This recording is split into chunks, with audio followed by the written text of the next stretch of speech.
Hola, buenos días. Aquí llega otro episodio de Historia Política Pública, el podcast que trata de analizar las presentes coyunturas, realizando un enfoque histórico y en el que, como comento en mi descripción, vuestros comentarios son esenciales para que todos podamos aprender y generar un debate interesante en la esfera pública.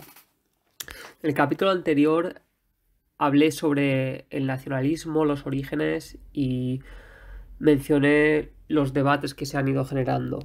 En este episodio me gustaría profundizar algo más y enfocarme en el libro de Benedict Anderson, Comunidades Imaginadas, en el que él elabora la teoría de que los movimientos nacionales son historias que se crean para generar una identidad en un pueblo y que tradicionalmente ha servido de mucho para las diferentes misiones que se han llevado a cabo.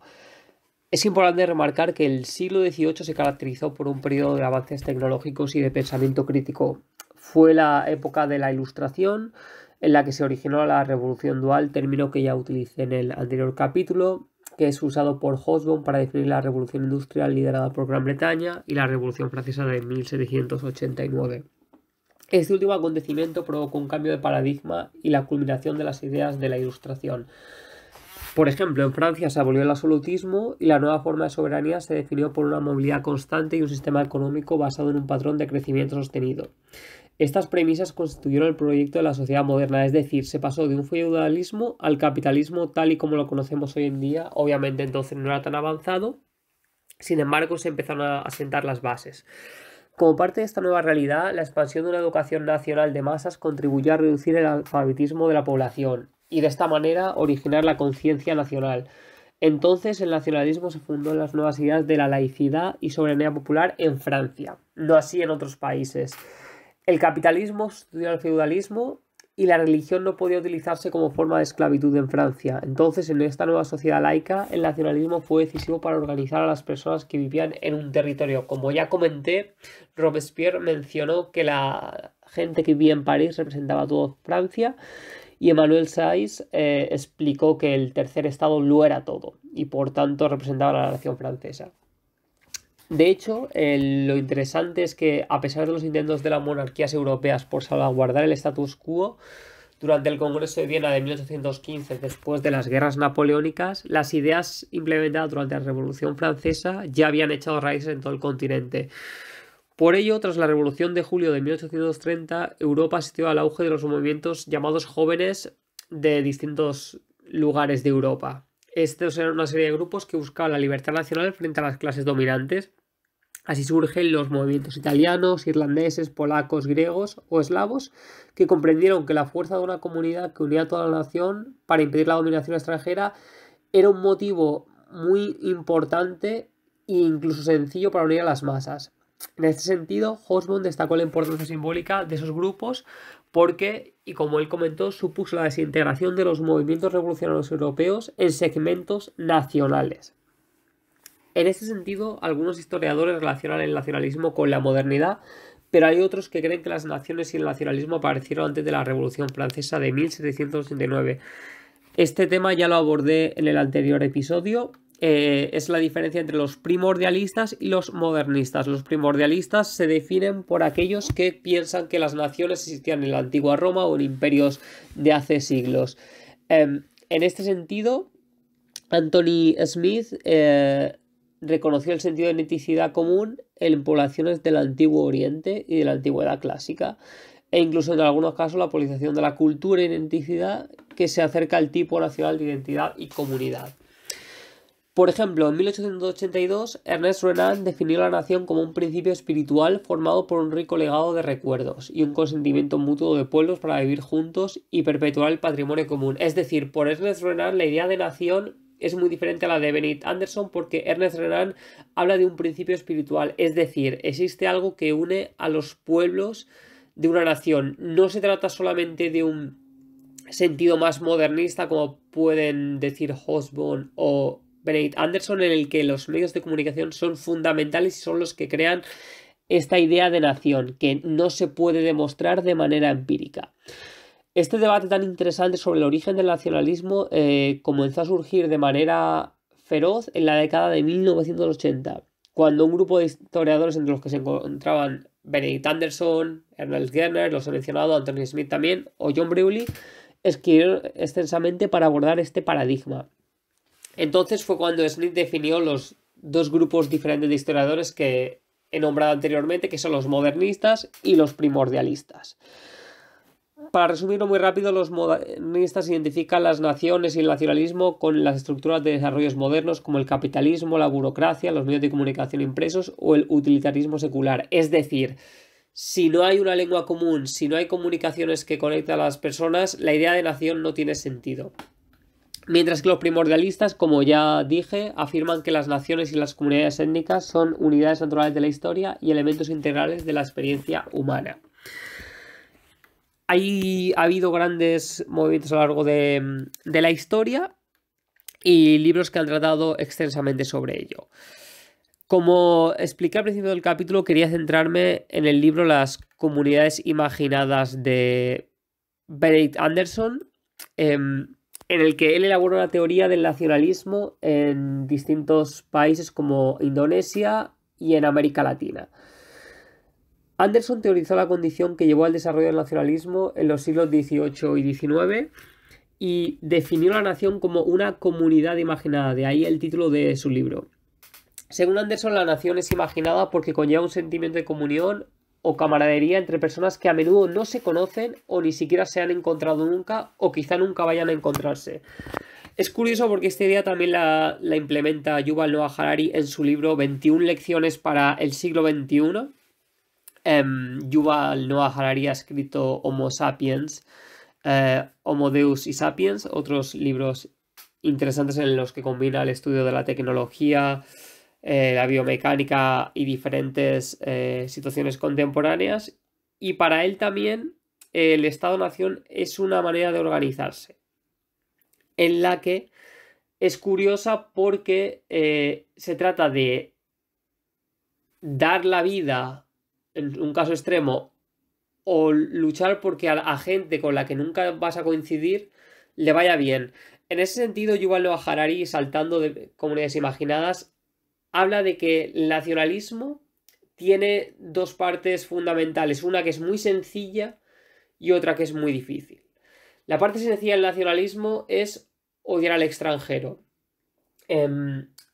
Esta afirmación puede sonar muy cruda y realmente lo es, pero él explica que siempre ha habido un odio hacia el diferente, ya sea en las comunidades antiguas, en pequeños grupos, como en las sociedades más contemporáneas, porque según Yuval Noah Harari, la xenofobia está en nuestro ADN.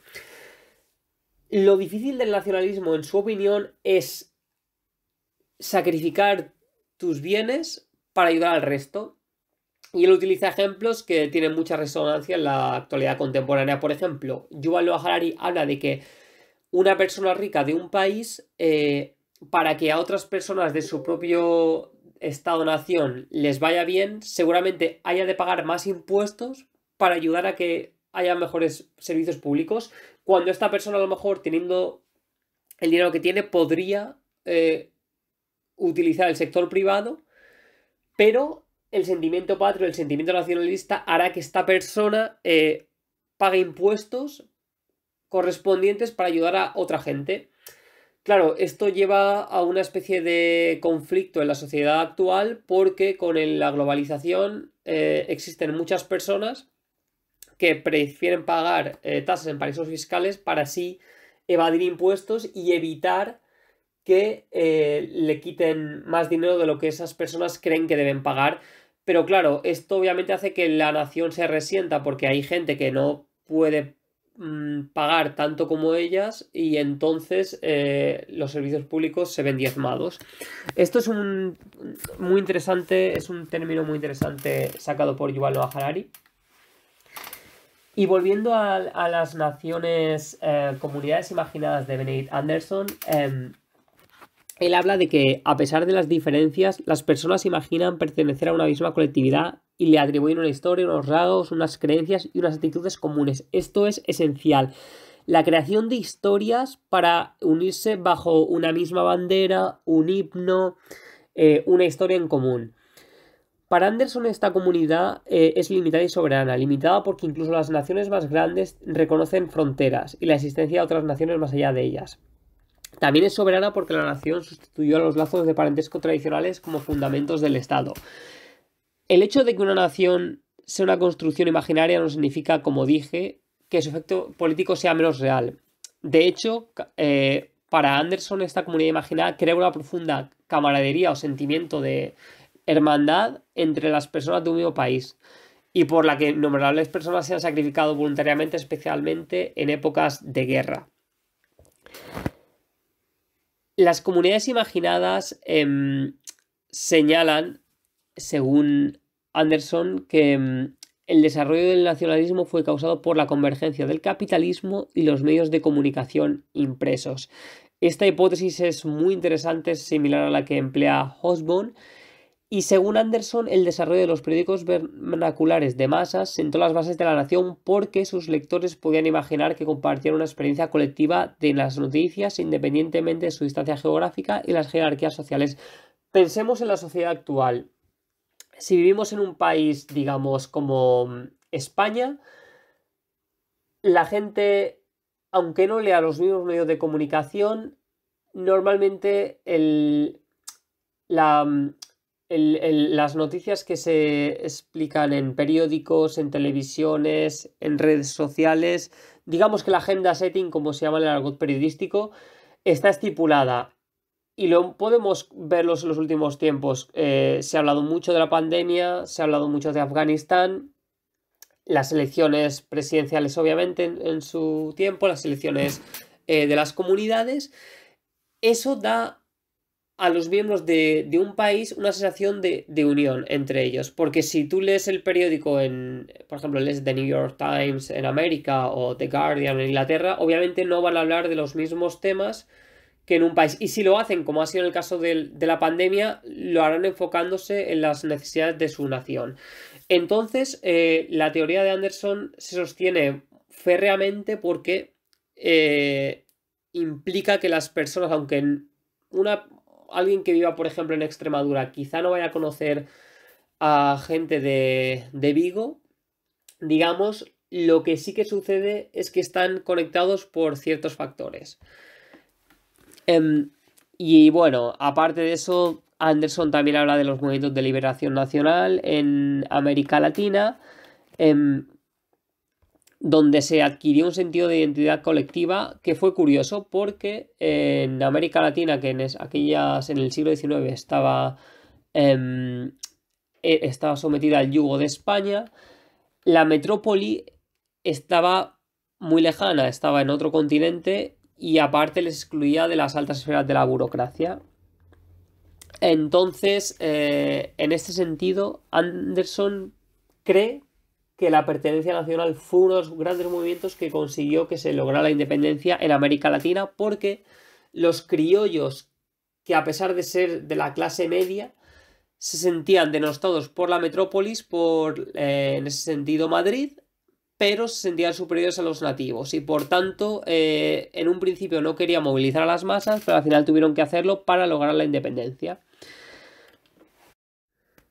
Y voy a terminar aquí el programa. Muchas gracias por haber escuchado. Espero que hayáis aprendido algo y sobre todo me gustaría que dejaseis comentarios en el canal de YouTube Historia Política Pública para que me comentéis vuestras opiniones sobre el vídeo, que podáis aportar datos. Yo también escribiré algunos libros interesantes para que sigáis en la investigación. Y desearos un muy buen día. Muchísimas gracias por el tiempo dedicado y nos vemos pronto.